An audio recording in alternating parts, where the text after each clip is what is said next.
పాలి రాష్ట్రం మహారాష్ట్రలో ఎలక్షన్లు అయిపోయినాయి. మళ్ళా బీజేపీ కూటమే అధికారాన్ని కాపాడుకుంది. ఇండియా కూటమి అడ్రస్ గల్లంతా అయిపోయింది. మహారాష్ట్రలో ప్రచారం చేసేందుకు ఆంధ్రాకెళ్ళి పవన్ సార్ కూడా వేయిండు. మరి పవర్ స్టార్ పవర్ అక్కడ ఎన్నికల్లో ఎంత పని చేసింది ఏం కథ అన్నది చూస్తే పవర్ స్టార్ పవర్ బాగానే పనిచేసిందని చెప్పొచ్చు. AP deputy CM Pawan sir BJP తరఫున ప్రచారం చేసిన పూణే, బల్లార్పూర్, డెగ్లూరు, షోలాపూర్, లాతూరు నియోజకవర్గాల్లో బీజేపీ చాలా జాగాల్లో ముందంజలోనే వచ్చింది. సార్ ప్రచారం చేసిన నియోజకవర్గంలో లీడర్లంతా ఆధిక్యంలో దూసుకుపోయి గెలుపు తీరాలకు చేరే వరకలా ఇక్కడ జనసేన సైనిక్స్ అంతా మందైదంతా అని సోషల్ మీడియాలో పోస్టులు పెట్టి ముగుస్తున్నారు. అది మా పవర్ స్టార్ పవర్ అని మొగుల మీద ఊగులాడుతున్నారు. అయితే పవన్ ప్రచారం చేసిన నియోజకవర్గాలు మన తెలుగు లెక్కుండే జాగలే. అందుకే తెలివిగా బీజేపీ వాళ్ళు పవన్ అక్కడ ప్రచారంలో దింపిరు. అది మంచిగానే వర్కౌట్ అయింది.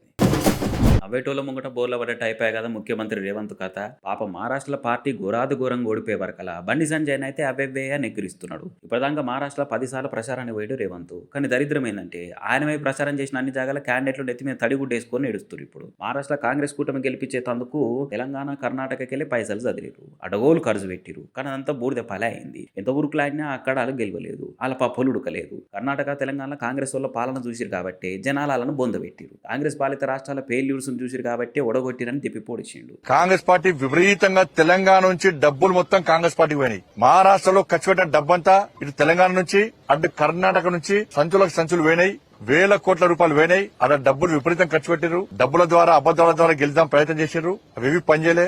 మహారాష్ట్రలో కాంగ్రెస్ ఓటమికి కారణం కాంగ్రెస్, తెలంగాణ, కర్ణాటక రాష్ట్రాల ప్రభుత్వాల యొక్క వైఫల్యాలే అట ఆ కూటమికి వైఫల్యానికి ఓడిపోవడానికి కారణం. ఎందుకంటే హిమాచల్ ఎన్నికల పేరు చెప్పి కర్ణాటకలో గెలిచారు, కర్ణాటక ఎన్నికల ఫలితాలు చూపెట్టి తెలంగాణలో గెలిచారు. ఈ 3 రాష్ట్రాల ఫలితాలను పెట్టించి 3 ముఖ్యమంత్రులు తీసుకుపోయారు.